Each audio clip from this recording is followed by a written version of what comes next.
She drove an old man to the hospital as a favor, not knowing his grandson, a CEO, would come back to find her. Rain pounded the windshield like 1,000 frantic fingers, and wind howled through the mountain road's tight curves as if warning anyone daring enough to travel it. Mia tightened her grip on the steering wheel, squinting through the blur. Her old delivery van creaked with every turn, its headlights barely cutting through the thick wall of night and water. She was tired, soaked, and hungry after a long day delivering for the bakery she worked at, but she was almost home. Then she saw it. A flash of sparks, a faint glow. Her eyes widened as she rounded the bend and spotted a car flipped on its side just ahead, resting dangerously close to the guardrail. Smoke rose in a thin, eerie line into the storm-dark sky, and one of the headlights flickered feebly like the last breath of a dying firefly. Mia's heart lurched. Without a second thought, she slammed the brakes. Her tires skidded slightly, but she wrestled the van into a stop and leapt out, slamming the door behind her. Cold rain lashed her face, instantly soaking her jacket, jeans, and shoes, but she ran toward the wrecked car. "Hello?" she called out over the roar of the storm. "Can you hear me? Is anyone in there?" A soft groan answered her, muffled but real. She crouched beside the broken passenger side window and saw him, a man, elderly, slumped across the seat, blood trailing down from his forehead. His chest moved, shallow and slow. A seatbelt pinned him in place. "Oh my God," Mia breathed. "Hang on, I'm going to get you out." His eyes fluttered open slightly, dull with pain and confusion. "Don't let me die here," he rasped, barely audible through the rain and his failing strength. Mia's voice trembled but held firm. "You're not going to die, not tonight. I've got you, just trust me." The door wouldn't budge. She tried once, twice, then screamed in frustration. Scanning the ground, she found a thick metal rod, probably from the wreck itself. Using all her strength, she wedged it between the door and frame, pushing with every muscle in her body. "Nothing!" She screamed again, louder this time, then stepped back and shattered the driver's side window with the rod. Glass rained down, slicing her hand in the process, but she ignored the pain. She reached in, fumbled with the seatbelt, and after what felt like forever, it came loose. The smell of gasoline hit her at the same time she heard the faint crackle. "No!" A spark erupted beneath the crumpled hood. The smoke thickened. Mia's heart shot into her throat. With strength born of panic and purpose, she hooked her arms under the man's shoulders and dragged him backward, away from the car. Come on," she panted, slipping and sliding in the mud. They had just cleared 10 feet when the car exploded behind them with a deafening boom, flames lighting up the mountainside in an eerie orange flash. Debris shot into the air. Heat seared her back.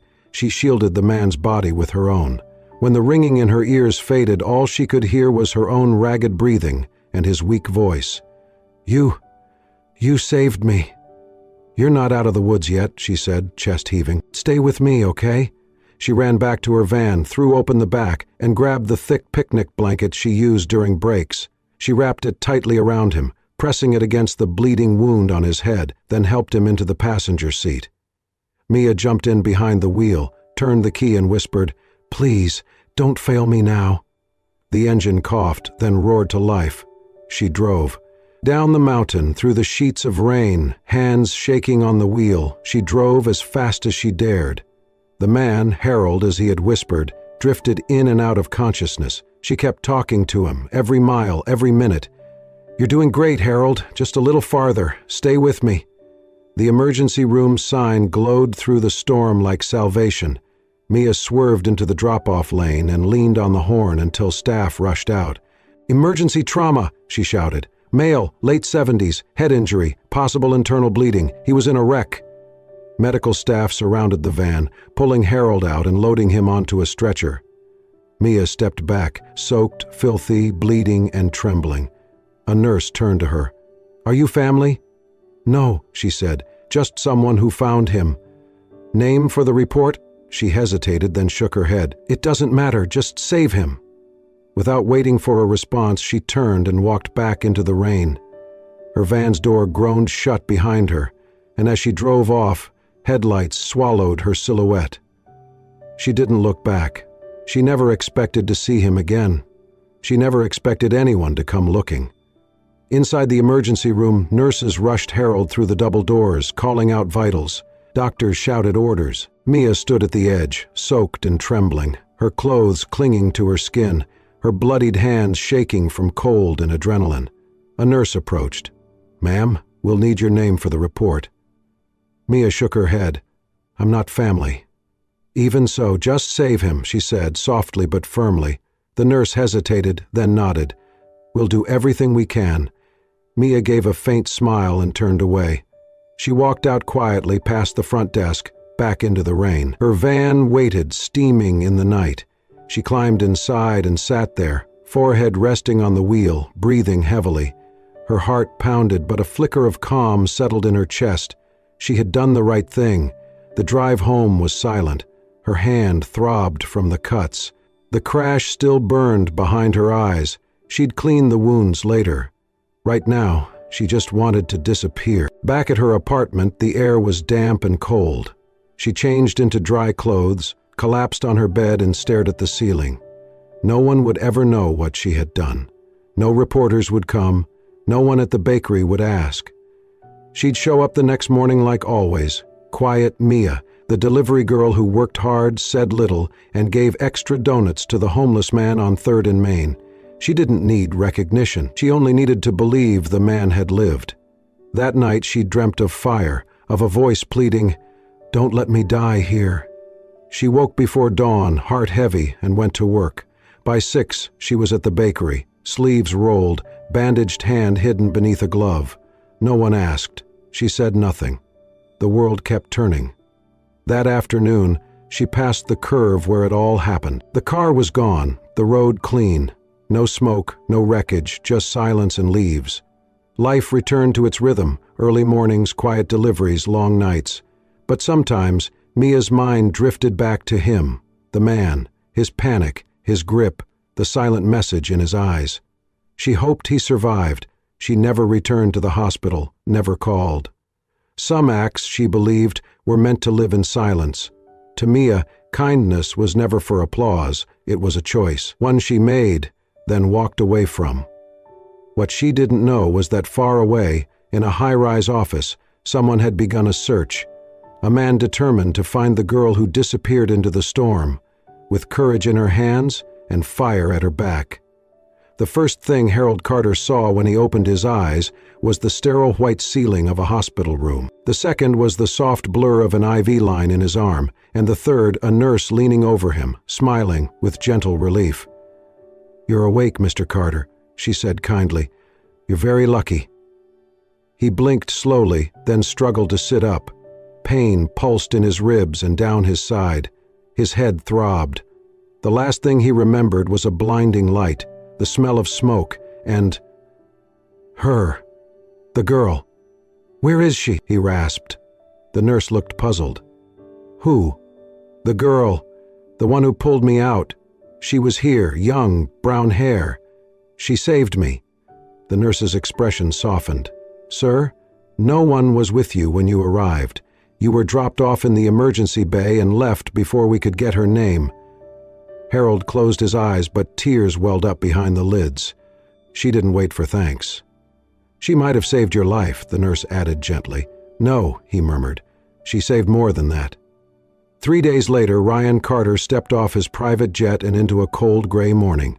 His phone buzzed continuously with emails, meeting reminders, and investor questions, but he ignored them all. He had one purpose. The call from the hospital had been brief but alarming. His grandfather had survived a near-fatal crash. The driver was unknown, but what stuck with him most was the voicemail Harold left him shortly after regaining consciousness. "She pulled me from the fire, Ryan, a stranger. She didn't ask who I was, didn't care about my money, just risked her life. I owe her everything." Harold Carter wasn't the type to dramatize. He was sharp, iron-willed, and rarely emotional, but Ryan could hear it in his voice. Something had shaken him deeply. "You need to find her," Harold had said. "You need to thank her for me. For us." Ryan had never known his grandfather to sound so fragile, or so certain, so he came. He went straight to the hospital. The doctors gave him the rundown. Harold had sustained a concussion, 2 broken ribs, and minor internal bleeding, but was recovering well. The wreck had happened on a remote mountain road, outside a small town 2 hours away.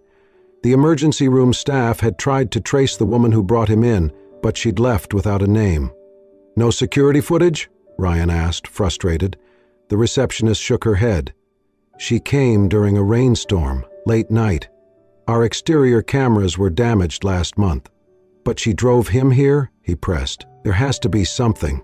"A nurse said she saw a blue delivery van," the receptionist offered. "Old model, dented on the side." It was a start. Ryan spent the next day tracing traffic cameras from nearby roads. With the help of his security team, he reviewed grainy footage until they spotted it, a battered blue van turning into the hospital parking lot. The plate was barely visible, but enough to narrow it down. They traced it to a bakery in a small town. When Ryan walked into the shop that next morning, he didn't expect the smell of fresh bread and cinnamon to hit him like a memory. The place was humble, warm, with old wooden counters and handwritten signs. A bell rang as he entered. Behind the counter, wiping her hands on a flour-dusted apron, stood a young woman with kind eyes and tired shoulders. It took him a moment to recognize her from the blurry footage, but there was no doubt. She looked up, slightly startled by his presence. "Hi, can I help you?" Ryan took a step closer, heart oddly unsteady. "I'm looking for someone," he said carefully. "A woman who drove my grandfather to the hospital after a crash. Late one night, a blue van, the car exploded." Her face paled slightly, lips parting in surprise, but she said nothing. "His name is Harold Carter," he continued. "He nearly died. He said a woman pulled him out, risked her own life and saved his. He's been asking for her ever since." Still no answer, but her eyes flickered with something, recognition perhaps, emotion. "Was it you?" Ryan asked softly. Mia looked down, fidgeting with her apron. "I didn't do it for thanks. I'm not here to offer thanks," he said. "I'm here because my grandfather, who has survived war, loss, and business battles most people couldn't dream of, said that you didn't just save his life, you saved his heart." Mia swallowed hard. "He told me," Ryan continued, voice steady but quiet, "that he hadn't felt that kind of human kindness in years, that you reminded him what really matters, and he wants to see you, not as a debt, not as charity, just as a man who wants to say thank you." Silence filled the bakery, broken only by the hum of an old fridge and the soft buzz of the neon "open" sign in the window. "I didn't even know his name," Mia whispered. "You know it now," Ryan replied, "and he knows yours, matters." It was the beginning of something neither of them could name yet, but both understood. Some rescues leave scars, others plant seeds.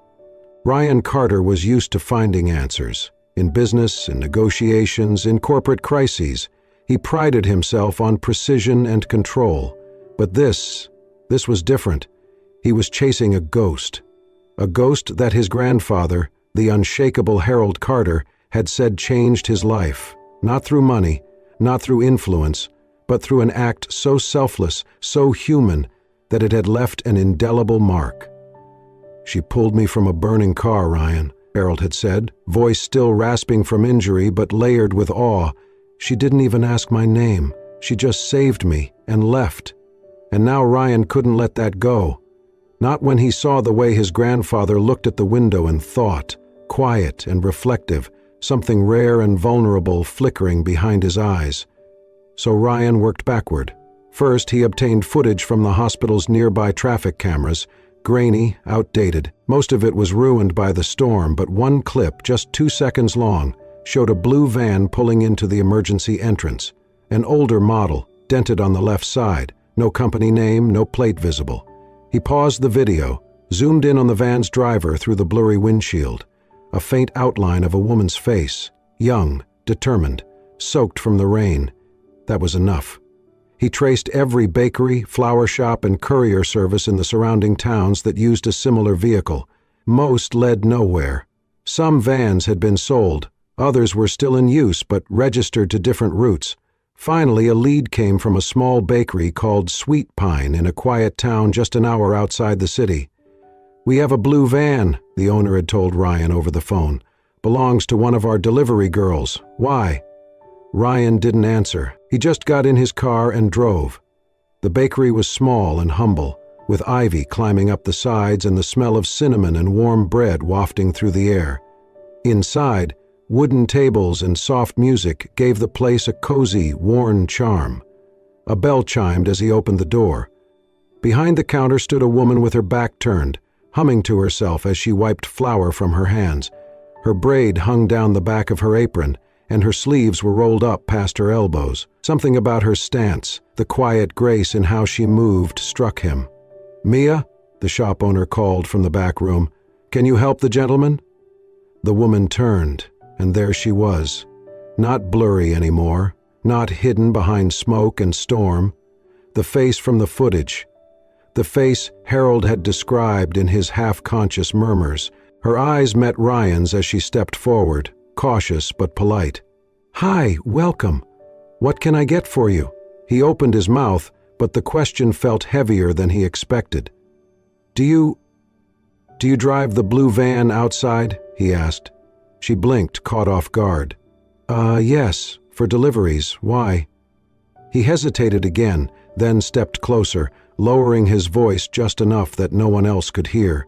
"Did you pull an elderly man out of a burning car about 2 weeks ago, in the rain, on a mountain road?" She froze, her hands stilled on the countertop, and her eyes dropped to the floor, her breath caught in her throat. She began, then swallowed. "How do you know about that?" Ryan exhaled. "Because that man is my grandfather, Harold Carter." Mia's head snapped up. "He's alive?"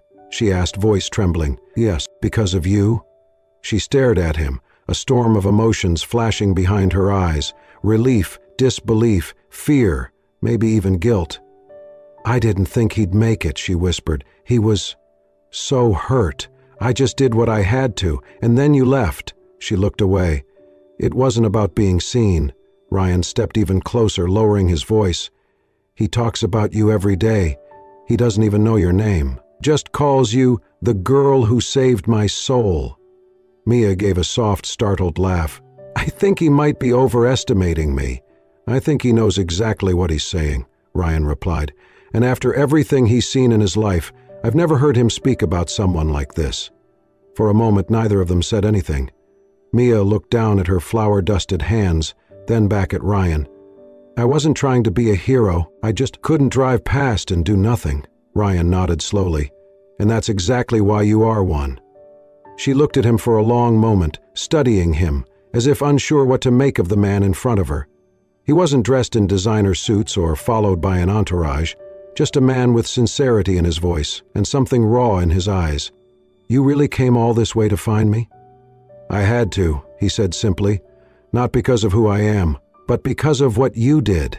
For the first time since she pulled Harold from that burning wreck, Mia felt her heart shift, not from fear, not from fatigue, but from something warm and deeply unfamiliar. Someone had noticed, and someone had come. Later that afternoon, Ryan returned to the bakery, not with cameras, not with reporters, not even with a gift, just a quiet request. "Would you have dinner with me?" he asked, standing outside Mia's delivery van as she packed the last box for the evening. She looked at him, brows slightly furrowed. "Why?" He shrugged lightly. "Because I'd like to talk. To listen, really." She hesitated. His clothes were simple, but nothing about him was ordinary. She had Googled him the moment he left the bakery earlier that day. Ryan Carter, CEO of Carter Global Holdings, worth hundreds of millions. The kind of man who belonged on magazine covers, not cracked sidewalks beside a girl in a flour-dusted apron. But something in his eyes was genuine, unassuming, so she nodded once. "Okay." They met at a quiet diner across town. Not the kind with pressed linens or crystal glasses, but one with cracked red booths and pie warmers by the register. Mia liked that. She ordered grilled cheese and soup. Ryan got black coffee and a turkey sandwich. They spoke in patches at first, weather, work, then came the deeper currents. "I lost my mom when I was 8, Mia said, tracing her finger along the rim of her glass. "Cancer. My dad didn't last much longer. He left, disappeared. I bounced between foster homes, group shelters, learned to keep my head down and survive. Ryan didn't interrupt. I started working at 15. Dishwashing, deliveries, anything. People were kind sometimes, but mostly it was just me. She glanced at him.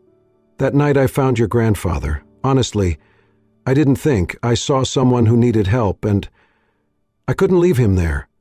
Ryan's voice was soft. You didn't just help. You saved him. I don't want money, she said quickly, cutting him off before he could offer it, or recognition. I don't need a scholarship or a new car or whatever people like you usually offer. He raised a hand gently. I wasn't going to offer any of that. Mia blinked. I just wanted to know the person who saved the man who raised me, Ryan said. That's all. For a moment, she didn't know what to say. No one had ever looked at her like that before, not with admiration, not with quiet gratitude. She had been seen so often as someone temporary, replaceable. But this man saw something more. The next day, Mia was kneading dough when the bell above the bakery door rang. She turned, expecting a customer, and froze. Standing there was Harold Carter. He was thinner than she remembered, pale from recovery, leaning on a cane, but his eyes were bright and wet as they landed on her. I told him I needed to come, Harold said, his voice rough but unwavering. I needed to see your face one more time. Mia wiped her hands on her apron, stunned. You? You're okay? I am, he said. Thanks to you. He stepped forward slowly, and when he reached the counter, he reached for her hand. She took it carefully, overwhelmed by the warmth in his grasp. I don't know your story, Harold said, his voice shaking. But I know what you did for me. You ran into fire for a stranger. I'll never forget that. Tears filled his eyes. I've lived a long life, built companies, lost friends, raised a stubborn grandson. He smiled faintly toward Ryan. But no one's ever saved me like you did. The room had grown quiet. Customers, staff, everyone watched as the powerful Harold Carter blinked back tears in front of a bakery girl. Mia's throat tightened. I didn't do it for this. I didn't expect anything. That's exactly why it matters, Harold whispered. Ryan stepped up beside his grandfather, placing a hand on his shoulder. She's the reason I'm still your grandson today, he said softly, and she deserves to know that she belongs, no matter which world she came from. Mia looked between them, her heart a whirlwind. She had lived so long in the margins of society, convinced that her good deeds would vanish into silence. But today, her kindness echoed, and for the first time, someone had followed that echo all the way back to her. The days that followed were filled with moments Mia never expected. Ryan began showing up at the bakery more often, not in suits or chauffeured cars, but in jeans and rolled-up sleeves. At first, she thought it was coincidence, then politeness. But the way he lingered, asked about her van, and offered to help carry deliveries told her otherwise, and he never made it feel like charity. I noticed your van's front left tire is nearly bald, he said one morning, crouching beside the vehicle as she loaded a tray of muffins. You could easily skid in the rain. I know, Mia muttered, just trying to make it last another week or two. The next day he returned with a replacement, not a new car, not flashy, just a safe, sturdy tire, bought, delivered, and installed by his own hands. I watched a tutorial, he said when she stared at him, baffled. Don't look at me like I'm helpless without a boardroom. And then came the deliveries. He started riding along, claiming it was a break from the corporate circus. But Mia knew better. He listened. To everything, to how she missed her mom when baking apple pies, to how she collected old postcards at thrift stores because she liked imagining lives she'd never lived, to how she still walked the same park path every Sunday afternoon, even if she didn't know why. He never laughed, never dismissed, just listened, with a rare kind of attentiveness that made her feel like the only person in the world. One Thursday morning during a routine delivery downtown, Mia spotted someone huddled beneath a bridge, frail, soaked, shivering. An elderly woman, wrapped in garbage bags, her eyes swollen and skin blotched from the cold. Wait here, Mia told Ryan, already grabbing the extra loaf of bread and a bottle of warm tea from the passenger seat. "Mia," he began, "I'll be quick." She rushed over, knelt down, and offered the food with soft words and gentle hands. The woman flinched at first, then melted into tears. Ryan watched from the van. No cameras, no applause, just raw, quiet humanity. And in that moment, watching Mia crouched beside a stranger in the cold, whispering comfort with the same tenderness she'd given his grandfather, something shifted inside him. He had seen women in heels who demanded attention, women who talked in power moves and practiced smiles, but Mia, she moved through the world with quiet courage, with strength that didn't need to announce itself. Later that evening, as the sun began to dip behind a row of ivy-draped buildings, Ryan and Mia sat on a bench outside the bakery, sipping lukewarm tea from paper cups. "Do you always do that?" he asked. "Do what?" "Help everyone like that," she shrugged. "I know what it's like to feel invisible, to be cold and hungry and afraid." He nodded, silent for a moment. "You make the world softer," he said finally. Mia looked at him, surprised. "You don't just see people," he continued. "You feel them, and somehow you carry their pain without letting it destroy you." She smiled gently. "That's not something most people say." "I'm not most people," Ryan replied, eyes holding hers. "And I don't think you are either." Something warm and unfamiliar pulsed in her chest, and in his. They didn't touch, didn't kiss, didn't need to. Because love sometimes doesn't arrive with fireworks. Sometimes it arrives in silence, between flower-dusted afternoons, in shared glances over paper teacups, and in the unwavering way someone looks at you like you've been seen for the first time in your life. The storm did not arrive with thunder. It came quietly, with a single photo leaked online. Mia stepping out of the bakery, flour on her apron, Ryan beside her, holding the door open. A blurry shot, but enough. Enough to start the rumors, the frenzy, the digital wildfire. Unknown girl who saved billionaire heir's grandfather. From bread to boardrooms, who is she really? Sleeping her way to the top. Within hours, Mia's quiet life unraveled. Reporters camped outside the bakery, pressing cameras against the glass.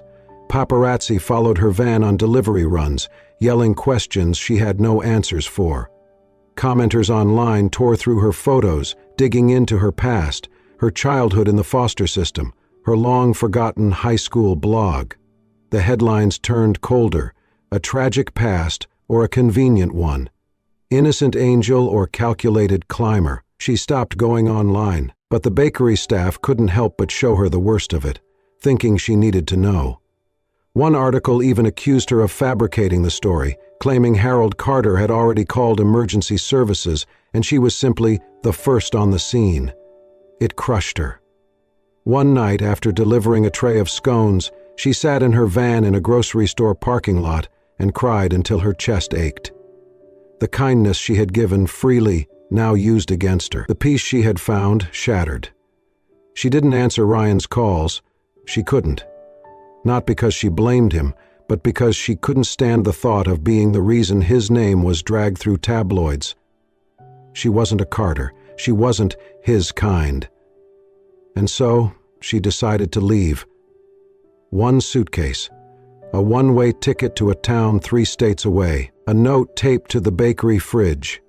"Thank you for everything. Please tell Ryan I'm sorry." But Mia never boarded the bus. Because the next morning her name was on every screen in the country, but this time, not because of a smear campaign. This time it was because Ryan Carter had stopped running. He stood on a press conference stage, alone, in front of dozens of cameras, hundreds of reporters, and millions watching from home. He wore no tie, no armor, just truth. "I've stayed quiet long enough," he said into the microphone, "and I won't let silence protect cruelty anymore." Flashbulbs popped. Reporters leaned in. "Her name is Mia Dawson," Ryan continued. "She saved my grandfather's life when no one else would. She carried him out of a burning car. She risked her own life without ever asking for anything in return. She didn't want money. She didn't want attention." He paused.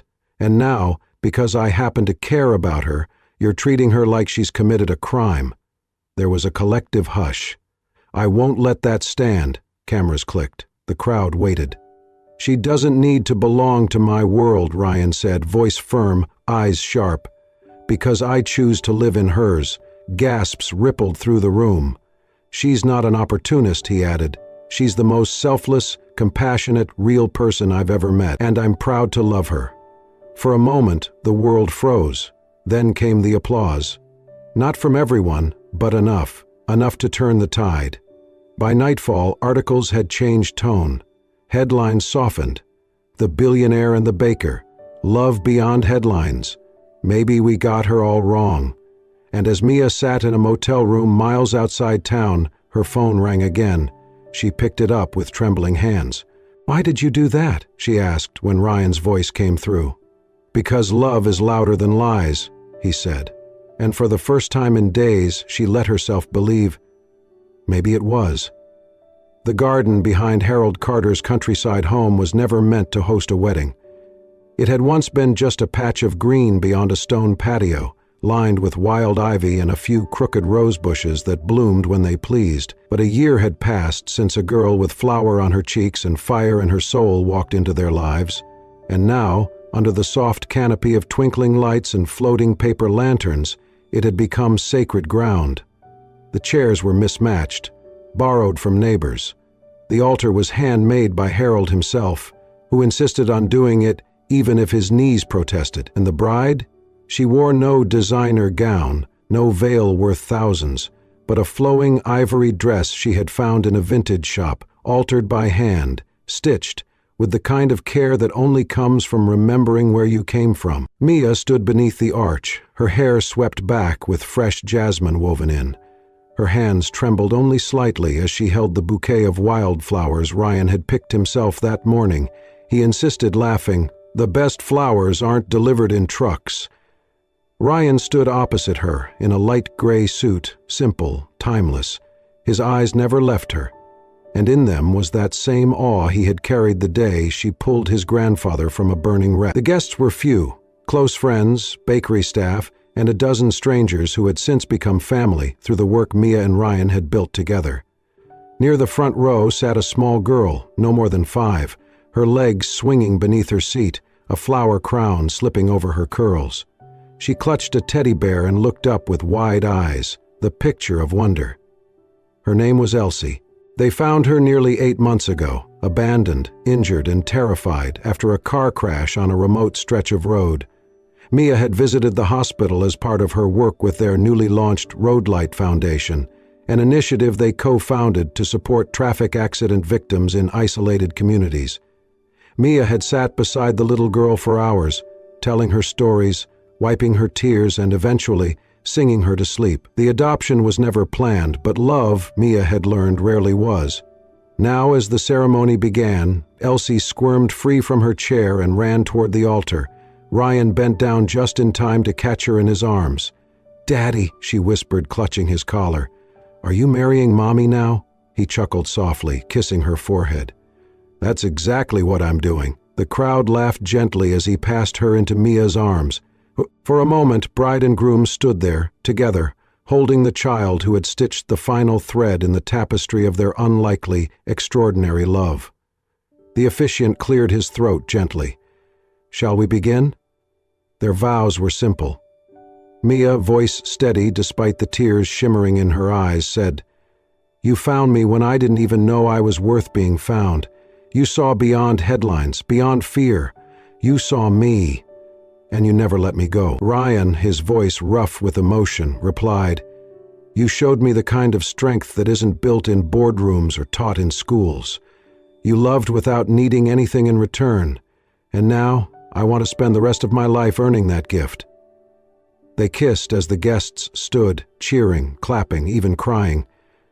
Harold wiped a tear from the corner of his eye, his cane resting beside him. As the couple turned toward the crowd, hand in hand, Elsie skipping between them, Harold leaned toward his sister and whispered, "He found her." She looked over. "Found who?" "My angel," he said. "The one who pulled me from fire, the one who gave my life back meaning. And now, she's his angel too. Later that evening, the backyard glowed in golden light as the sun began to dip below the horizon. Tables were lined with home-cooked food. Guests danced to music from an old speaker. Children chased bubbles. And in the middle of it all, Mia twirled barefoot on the grass, holding Elsie's hands, spinning her in circles. Ryan stood back for a moment, watching them, watching his girls.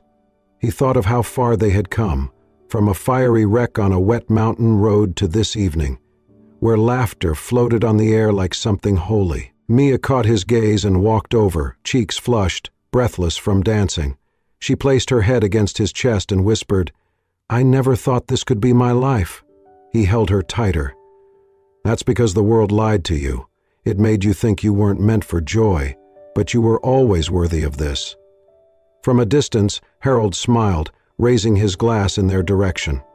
"To Mia," he said softly to himself, "the woman who saved me, then saved him." As twilight deepened and stars began to claim the sky, the Carter Garden became something eternal, not through wealth, not through legacy, but through love, born in fire, tested by storms, and chosen again and again in silence, in chaos, and finally, in peace. And there, beneath the old oak tree, the girl who had once vanished into the night without a name was now wife, mother, and co-founder of a mission that reached hearts far beyond the crash that had started it all. Where once there had been smoke and wreckage, now there was light. And where there had once been only survival, now there was family. Thank you for joining us on this deeply moving journey of bravery, compassion, and unexpected love.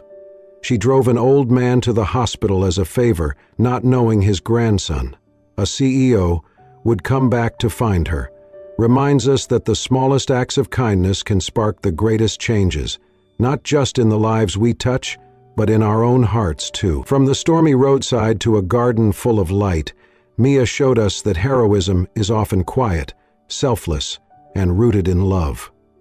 And Ryan proved that when we choose people for who they are, not where they come from, something extraordinary can grow. If this story touched your soul, made you smile, or reminded you of the goodness still left in this world, we invite you to join our growing family of hearts and stories. Subscribe to Soul Stirring Stories for more tales that heal, inspire, and stay with you long after the screen fades to black. Your next favorite story is waiting. Let's walk there together.